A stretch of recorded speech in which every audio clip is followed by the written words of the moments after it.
Magandang araw kaibigan! Welcome ulit sa Pinoy Recaps. Ang palabas na ibabahagi ko ngayon ay ang Season 6 ng American Fantasy TV series na Game of Thrones na ipinalabas noong April hanggang June 2016. Noong iniwan ni Arya si The Hound, halos wala na itong pag-asang mabuhay pa. Nagmakaawa pa ito sa batang Stark na patayin na kaysa maghirap. Ngunit hindi nakinig si Arya at iniwan lang ito. Buong akala ng Hound katapusan na rin niya noon at babae lang ang papatay sa kanya. Pero natagpuan siya ni Brother Ray. Tinulungan siya nito at ngayon ay siya naman ang tumutulong sa mga ginagawa ng lalaki. Isang warrior dati si Ray na ngayon ay isa ng Septon o pari. Isang araw habang nagpapahinga sila, tatlong kalalakihan ang lumapit sa kanila. Masama ang kutob ni Hound sa mga ito. Bandido umano ang mga ito at siguradong masama ang balak ng tatlo sa kanilang grupo. Meron silang pagkain, mga bakal at mga babae. Kahit malumanay pang umalis ang mga ito, siguradong babalikan sila ng grupo. At hindi nga nagkamali ng hinala si Hound. Dahil habang nasa kakahoyan siya, nakarinig siya ng isang sigaw kaya nagmamadali siyang bumalik sa mga kasama. Wala na siyang naabot ang buhay dahil walang pinatawad ang mga bandido. Pinaslang ang lahat, at binitay pa ng mga ito si Brother Ray. Galit na kinuha ni Hound ang palakol. Nagkaroon na rin ng pagkakataon si Margaery na makausap ang kanyang lola Olenna. Hindi makapaniwala ang matanda kung gaano nakaloyal ang apo sa Faith Militant. Nahayagan na nitong kinalimutan ang kanilang pamilya. Ngunit patuloy lang sa pagkunwari ang reyna, na makakalaya din umano si Loras pag humingi na ito ng tawad sa mga kasalanan. Alam ni Margaery kung anong nararamdaman ng kanyang lola. Gusto na nitong umuwi na sila ng High Garden. Pero lumuhad siya sa harap nito at sekretong binigay ang isang maliit na papel sa kanyang lola. Sa kanya ito sinabihang umuwi na ng High Garden. Kaya hindi na nagpumilit si Olenna. Magkikita raw silang muli ng apo at lumabas na ito. Nang mapag-isa na siya, tiningnan niya ang binigay ni Margaery. Isang drawing ng sigil ng Tyrell, ang Rose. Na ang ibig sabihin ay loyal pa rin si Margaery sa pamilya nila. Na nagkukunwari lang ito para sa kaligtasan nilang magkapatid. Kaya dito na napangiti si Olenna. Pero bago pa siya nakaalis ng King's Landing, kinausap siya ni Cersei. Nakailangan umano nila ang isa't isa para labanan ang paghari-harian ngayon ng High Sparrow. Ngunit imbes na kampihan niya ang inang Reyna, sinumbatan niya ito sa mga nangyayari sa kaharian ngayon. Dahil sa pagnanais nitong pabagsakin ang Tyrell sa pamamagitan ng Faith Militant, mabilis din itong kinarma at pinahiya pa ang sarili sa mga tao. Inamin naman ni Cersei ang napakalaking pagkakamali nito. Ngunit huli na umano ang lahat. Hindi na maibabalik pa sa dati ang kaharian. Kaya mas mabuti umanong lisanin na nila ito. Pero ayaw iwan ni Cersei si Tommen. Kaya sabi ni Olenna na wala na umanong pag-asa ang babae. Napalibutan na ito ng mga kaaway, galit ang mga tao dito, at inabandona na umano ito ng sariling pamilya. Hindi na nagsalita si Cersei dahil alam niyang totoo ang mga sinasabi ng matanda. Unang kinausap ng grupo ni Jon ang wildlings. Noong una, tumanggi ang mga ito dahil hindi umano ito ang pinag-usapan nilang laban. Mga White Walkers umano ang napag-usapan nila. Pero sinabihan ni Tormund ang mga kasama na pinatay ng Watchers ang Lord Commander dahil sa pagtulong sa kanila. Dagdag ni Jon, nagalit umano ang mga ito sa pagpasok ng wildlings sa wall. Kaya kung tapos na umano ang Bolton sa kanya, isusunod din umano nito ang Free Folks. Kaya wala rin daw makakaligtas. Kalaunan ay pumayag na din ang mga ito na makisamang lusubin ang Winterfell. Nakakuha din ng suporta ang grupo ni Jon sa House of Mormont na pinamumunuan ng batang si Lyanna. Ang pamangkin ng yumaong Lord Commander Jorah Mormont. Simula noon ay magkasangga na umano ang Starks at Mormont. Kaya hindi umano nila tatalikuran ang ilang libong taon na sinumpa ang loyalty sa isa't isa. Ngunit pagdating nila sa House of Glover, tinanggihan sila ng mga ito. Ayaw umano nitong makisama sa mga wildlings at noong panahon na nilusob sila ng Greyjoy, wala umano silang natanggap ng tulong galing kay Robb. Na noon ay pinatay na ng Frey. Kasunod nito ay nagpahinga ang grupo ni Jon sa lugar kung saan nagkampo ang army ni Stannis noon. Ngunit hindi kampante ang Lord Commander na manatili sa lugar, baka may darating na bagyo at hindi sila handa. Maya-maya lang ay nagkasagutan ang magkapatid. Hindi pa umano sapat ang army nila para umatake sa Winterfell ngunit hindi na makapaghintay si Jon. Wala na umanong oras para maghanap pa ng ibang sasama sa kanila. Nang makita ni Sansa ang Raven, dito niya naisip na sekretong magpadala ng mensahe sa pinsang si Robin para manghingi ng tulong. Dumating na ang army ni Jaime sa Riverrun. Dito nila naabutan na nakipagnegosasyon ang mga anak ni Walder Frey kay Blackfish, kung saan ginamit ng mga ito si Edmure para isurrender na nito ang castle. Ngunit matigas ang matandang Tully. Hindi nito pinansin ang pagbabanta sa buhay ng pamangkin, kaya walang nagawa ang mga ito nang talikuran sila ng Blackfish. At wala ring nagawa ang mga ito nang pumasok si Jaime at Bronn, na sila na umano ang magtutuloy sa pagbawi ng castle dahil ito ang utos ng hari. Inutusan ni Jaime ang mga ito na paliguan at pakainin ng mabuti si Edmure. Hindi na rin nakareklamo ang dalawang Frey. Maya-maya ay nakipag-usap si Jaime kay Blackfish. Huwag na daw nilang patagilan pa ang problema, ibigay na lang umano ng matanda ang castle para wala ng buhay ang masayang. Pero walang balak na sumurrender ni Lord Tully. Kanila umano ang castle, dito ito pinanganak at lumaki kaya magkamatayan umano bago nila ito makuha. Samantala, nasa pantalan si Arya at naghanap ng masakyang barko pabalik ng Westeros. Nakakita siya ng isang kapitan na Westerosi kaya binayaran agad niya ito para makapaglayag na sila kinabukasan. Habang nagmuni-muni siya sa tulay, nilapitan siya ng isang matanda. Ngunit bigla siyang sinaksak nito. Nag-disguise pala si Waif para makalapit ito sa kanya. Kaya nanlaban siya at mabilis na tumalon sa tubig. Nang hindi na siya umahan, umalis na ang babae. Pero ilang saglit lang, lumitaw si Arya malapit sa hagdanan. Nagpalingaling nga siya sa paligid at pinagtitinginan lang siya ng mga tao. Nakatakbo siya sa dressing room ng stage drama at dito siya natagpuan ni Lady Crane. Dinala siya ng babae sa chamber nito para gamutin. Lilipat umano ang company ng babae sa Pentos, inimbita siya ni Crane na sumama. Ngunit gusto niyang madiscover kung ano ang meron paglagpas ng Westeros. Wala umanong nakakaalam kaya yun ang gusto niyang puntahan. Humanga ang artista sa tapang niya. Maya-maya ay binigyan siya nito ng gamot pampatulog. Kailangan niya umanong matulog para mas mabilis siyang gumaling. Habang sa Meereen, hinatid ni Tyrion si Varys sa pantalan dahil sa isang sekretong mission nito papuntang Westeros. Liban pa man sa mga nangyari, kailangan din umano nila ng connection sa ibang lugar. Pagkatapos ng ilang araw na paglalakbay, nakarating na din si Brienne at Podrick sa kampo ng mga Lannister sa may Riverrun. Ilang saglit lang ay nag-usap na rin ang dalawa. Binati ng Kingslayer si Brienne na nagtagumpay ito sa paghahanap kay Sansa. Ngunit imposible umanong mangyari ang request ng babaeng Stark dahil ayaw umalis ni Blackfish sa castle. Sinabihan niya si Jaime na alam umano nito na mali ang pagkuha ng Frey sa castle ng Tully. Bunga umano ito sa pagtraidor ni Walder sa Starks at pagpatay ng buong army nito. Pero kahit ano pa raw ang sabihin niya, wala nang magbabago sa sitwasyon nila ngayon. Kaya dito na siya nag-request na pumasok sa loob at kausapin ang Tully. Kung sakali umanong tagumpay ang pakipag-usap niya dito, makukuha umano ng Lannister ang castle at hahayaang magmarcha ang army ni Blackfish palabas. Sa ganitong paraan umano maiiwasan nilang damanak ang maraming dugo. Pumayag din si Jaime sa request ni Brienne.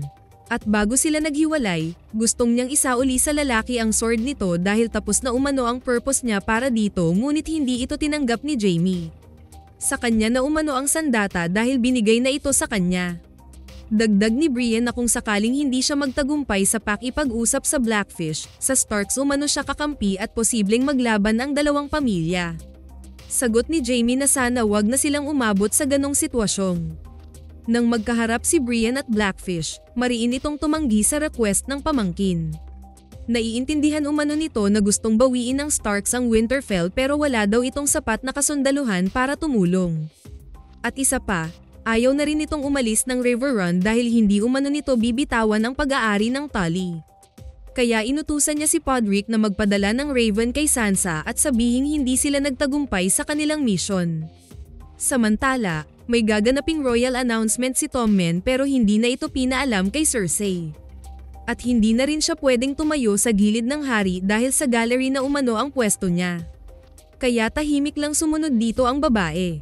Maya-maya ay in-announce pala ng hari kung kailan at saan ang magiging trial ni Cersei at Loras. Dinagdag din nito na pinagbabawal na umano sa kaharian ang trial by combat dahil masyado raw itong brutal at hindi naaayon ang parusa sa kagustuhan ng Panginoon. Hindi makapaniwala ang inang Reyna sa narinig pero kalmado lang nitong hinatid ng tanaw ang anak.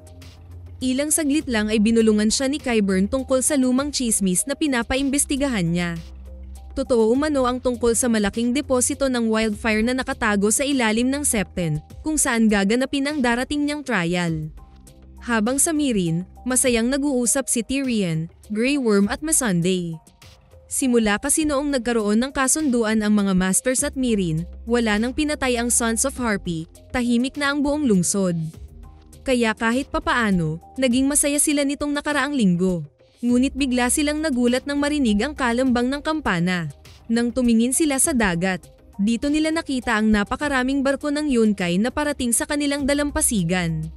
Balik sa River Run, nang gumabi na, alam ni Jaime na hindi nagtagumpay si Brienne sa pakipag-usap kay Blackfish. Kaya pinuntahan niya si Edmure. Dito pinagbantaan niya ang anak ng lalaki na papatayin ito kung hindi sisuko ang matandang Tully. Wawasakin umano niya ang castle at uubusin ang buong angkan ng Tully. Dahil dito, walang nagawa si Edmure kundi sundin ang utos ni Jaime. Ngunit nang magdemand itong pumasok ng castle. Ayaw sana itong pagbuksan ng gate ni Blackfish pero nagalit ang mga tauhan ng Lord. Kaya ilang saglit lang pinagbuksan din nila ito. At hindi nagtagal, nakita ni Jaime ang pagbaba ng gate ng castle. Sinuko din ni Edmure ang River Run sa mga Lannister. Inutusan nito ang tauhan na hanapin ang tiyuhin, ikulong, at isurrender sa Freys. Pero nang mga sandaling iyon, nasa sekretong lagusan na ang matanda kasama si Brienne at Podrick. Niyaya ito ng babae na tumakas na sila ngunit wala pala itong balak sumama sa kanila. Makipagpatayan umano ito sa kanyang tahanan. Pinapaalis na sila nito bago pa maging huli ang lahat. Walang nagawa si Brienne kundi umalis na din sila. At habang palayo na silang dalawa ni Podrick, nakita sila ni Jaime sa tuktok ng castle. Lumingon ang Kingslayer sa paligid, siniguradong siya lang ang nakakita sa mga ito. Sa kabilang banda, nakatagpo ulit ni Hound ang Brotherhood without banner. At hawak na ng mga ito ang tatlo sa nagmasaker sa taong nagligtas sa kanya. Gusto sana niyang palakulin ang tatlo pero hindi siya pinayagan ng mga ito. Bitay lang umano ang nararapat nilang gawin sa mga kriminal. Walang nagawa si Hound kundi sumunod sa kagustuhan nila. Maya-maya ay kinumbensi ng mga ito si Hound na umanib sa kanila. Malaking tulong umano siya sa grupo at may rason raw kung bakit buhay pa siya hanggang ngayon, hindi pa umano huli ang lahat. Balik sa Braavos, biglang nagising si Arya sa malakas na kalabog. Nang tingnan niya ang sala, dito niya nakita na wala ng buhay ang babaeng tumulong sa kanya. Natunton na pala siya ni Waif. Kahit hindi pa siya ganon kalakas, tumalon na siya sa bintana at mabilis na tumakbo palayo. Pero mabilis din siyang hinabol ng babaeng assassin. Hanggang sa bumagsak siya sa isang hagdan kung saan nagpagulong-gulong siya at dumugo ulit ang kanyang mga sugat. Dahil dito nanghihina na siyang bumalik sa kanyang chamber. At nasundan pa rin siya ni Waif. Dito niya kinuha si Needle, ang kanyang sword na tinago sa higaan. Nang lumapit na ang babae sa kanya, bigla siyang pumikit at pinatay ang kandila sa chamber. Paglipas ng ilang sandali, nakita ni Jaqen ang dugo sa templo kaya sinundan niya ito hanggang sa Hall of Faces. At dito niya nakita na nilagay na ni Arya sa hall ang mukha ni Waif. Nang lumingon siya, nakatutok na sa kanya ang sword ni Arya. Binati niya ito sabay sabi na sa wakas, natupad na rin ang pangarap nitong maging no one o ang assassin na walang pangalan. Ngunit sumagot itong, ang babae umano ay si Arya Stark at uuwi na ito sa kanila. Hindi nagalit si Jaqen sa narinig, bagkus napangiti pa ito sa sinabi ng babae at tumango. Samantala sa Meereen, nag-umpisa ng umatake ang mga barko ng kaaway sa lungsod. Nagpapalipad ng catapult ang mga ito kaya marami ng kabahayan ang nagliliyab. Galit na galit si Grey Worm kay Tyrion. Dahil umano sa maling desisyon nito kaya ito ang naging sitwasyon nila ngayon. Hindi umano sila lalabas ng pyramid. Aantayin umano nilang pumunta ang mga kaaway sa castle dahil ito lang ang kaya nilang depensahan. Bigla silang nagulat ng isang malakas na kalabog ang bumagsak sa may terrace ng chamber ni Daenerys. At nang tingnan nila ito, sumalubong sa kanila ang kanilang reyna. Galit si Daenerys sa nadatnan. Lalo na sa nalamang kasunduan ni Tyrion at sa mga masters. Susunugin umano niya ang mga kaaway at pupulbusin ang lungsod ng mga ito. Ngunit hindi sumasang-ayon ang advisor dito. Wala umano itong pinagkaiba sa plano ng kanyang ama noon. Pero sagot ng Reyna na hindi siya kagaya ng ama niya. Maya-maya ay nakinig din si Khaleesi kay Tyrion na harapin ang tatlong masters. Buong akala ng mga ito na si Daenerys ang susurrender. Ininsulto pa nila ang Mother of Dragon at pinapalaya sa Meereen dahil tapos na umano ang pagiging reyna niya. Pero sagot niyang nag-uumpisa pa lang siya sa kanila narinig ang sigaw ni Drogon. Takot na takot silang lahat ng damapo sa kanilang harapan ang napakalaking dragon. Ilang saglit lang ay nakawala na rin sa dungeon ang dalawa pang dragon ng reyna. Nang mga sandaling iyon, nakarating na rin sa gate ng Meereen ang mga Khalasar. At inatake ng mga ito ang mga masters na nakaharang sa may gate. Kasunod nito ay nag-umpisa ng sunugin ni Daenerys ang mga barko ng Yunkai. Habang pinatay naman ni Grey Worm ang dalawang masters. Sinabihan ni Tyrion ang natirang master na iparating sa kanilang lungsod ang nangyari sa Meereen. Nasundin ng mga ito ang kasunduan sa mga alipin dahil ito lang umano ang nais ng reyna, ang matigil na ang pang-aalipin ng mga masters. At huwag umanong kalimutang sabihin kung ano ang mangyayari kung hindi sinusunod ang utos ng reyna. Bago ang labanan ng dalawang bastards na si Jon at Ramsay, nagtagpo muna ang mga ito. Malakas ang kumpiyansa ng Bolton na mananalo sila dahil mas marami umano ang army nila. Kaya sabi nitong hindi na nila kailangang maglaban. Basta lumuhad lang umano sila at isauli si Sansa. Hindi naman daw ito mahirap kausap.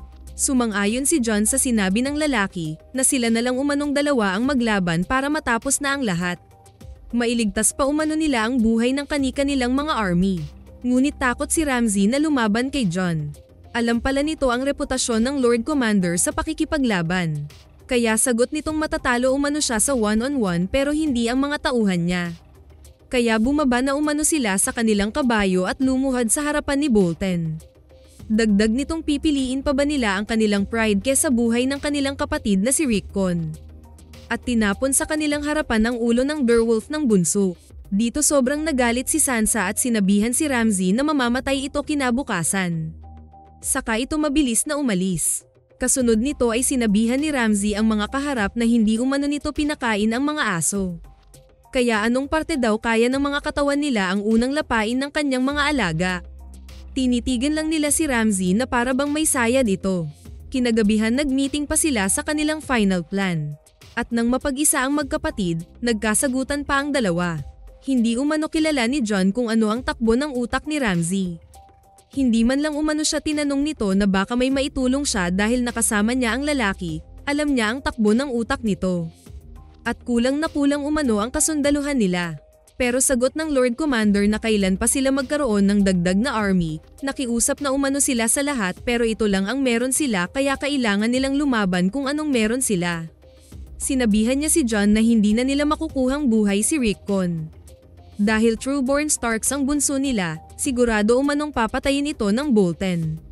Dagdag ni Sansa na kung matalo sila sa labanang ito, hindi na raw siya uuwi ng buhay sa Winterfell. Kaya sagot ni Jon na gagawin nito ang lahat na hindi na mauulit ang naranasan niya sa mga kamay ni Ramsay. Protektahan umano siya nito. Maya-maya lang ay pinuntahan ni Jon si Melisandre. Sinabihan niya ang babae na kung sakaling masawi raw siya sa labanan, wag na umano siyang buhayin nito. Sagot ng babae na ang Lord of Light lang umano ang nagbibigay ng buhay sa lahat. Wala itong kapangyarihan pero sinusunod lang nito ang kagustuhan ng Panginoon. Habang si Davos naman ay nakarating sa pinagsunugan ni Shireen. Nagtataka siya nang makita dito ang larwang binigay niya sa batang babae. At dito na nagduda ang lalaki na hindi namatay sa labanan ang bata, kundi inalay umano nila ang prinsesa. Sa kabilang banda, nakarating na sa Meereen ang fleet ni Theon at Yara. Apart sa mga barko, ino-offer din ng magkapatid ang loyalty kay Daenerys. As long as tulungan sila ng reyna na mabawi ang Iron Island sa kanilang uncle. Bago tinanggap ni Khaleesi ang Greyjoy, sinabihan niya ang mga ito na wala nang mangyayaring panggagahasa, panggugulo at kung ano-ano pa sa kanyang pamumuno. Naparehas naman nilang sinang-ayunan. Nang sumunod na araw, nasa battlefield na ang dalawang grupo. Dito nakita ni Jon si Rickon na hila-hila ni Ramsay. Ilang saglit lang ay pinakawalan ito ng lalaki. Ngunit ramdam ng Lord Commander ang gustong gawin ng kalaban kaya mabilis siyang sumakay ng kabayo para salubungin ang kapatid. Tama ang hinala niya, pinapatakbo nito si Rickon para gawing target ni Bolton. At nang malapit na siya dito, saka ito tinamaan ng pana sa dibdib. Tumigil ang mundo ni Jon at wala na itong takot na sumugod mag-isa sa mga kalaban. Sumunod naman agad sa kanya ang mga kasundaluhan nila. Sunod-sunod na nagpaulan ng archers ang Boltons pero ni isang arrow ay hindi tumama kay Jon. Bumagsak lamang siya nang matamaan ang kanyang kabayo. Ilang saglit lang ay patungo sa kanya ang buong cavalry ni Ramsay kaya hinanda na lang niya ang sarili sa impact. Ngunit nagulat siya nang makasalubong din ng mga ito ang kanyang mga kasama. Dito walang tigil sa pagpaulan ng pana ang mga archers ni Bolton. Gagantay din sana si Davos pero ayaw niyang matamaan ang tauhan nila kaya nag-standby na lang ang mga ito. Nagumpuga na ang magkahalong bangkay ng mga kawal at hayop sa battlefield. Wala pa ring tigil ang archers ni Ramsay ngunit hindi pa rin tinamaan si Jon. Hanggang sa umatake na ang buong army ng lalaki. Maya-maya ay pinalibutan na sila ng mga ito. Gamit ang shield at spear, dahan-dahan silang tinutulak papunta sa gitna. Lumiliit na ang space nila, habang sa likod naman ay nakabantay pa ang ibang army ni Ramsay. Kaya dito nag-akyatan sa mga bangkay ang ibang kasama ni Jon. Nabangga siya ng mga ito at natamba. Dahil sa liit ng espasyo at umpugan ng mga tao, naipit na ang Lord Commander sa ilalim. Kaya nagsumikap siyang umangat para makahinga. At habang naipit na silang lahat, halos mawalan na sila ng pag-asa. Ngunit isang hudyat ang kanilang narinig. Ang hudyat ng pagdating ng reinforcement galing sa Eyrie, ang mga Knights of Vale. Kasama ng mga ito si Sansa at Peter. Hindi makapaniwala si Ramsay na may dumating na tulong para sa kanyang kalaban. Napangiti naman ang babae nang makita kung paano winasak ng mga knights ang formation ng Boltons. Nang mga sandaling iyon, nakaakyat na rin si Jon sa gabundok na katawan ng mga tao.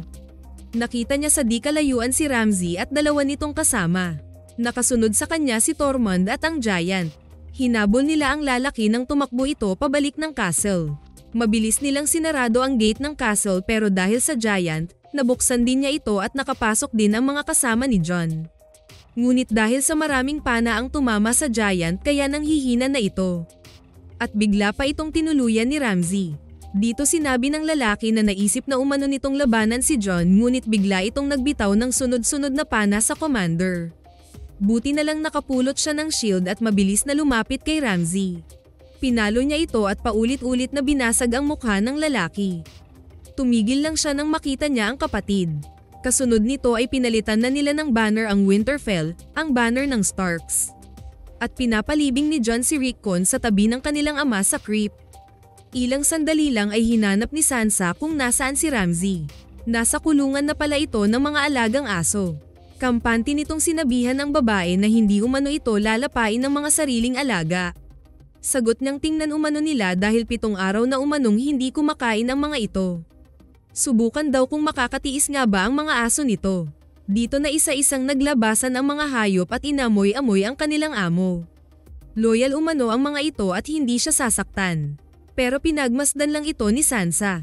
Hanggang sinakmal na nga ng aso ang mukha ng lalaki. Pinanood niya ito hanggang mas satisfied na siya sa nangyari kay Ramsay. Sana nagustuhan niyo ang Season 6 ng Game of Thrones. Maraming salamat sa inyong panonood. Kita-kits tayo sa susunod na video.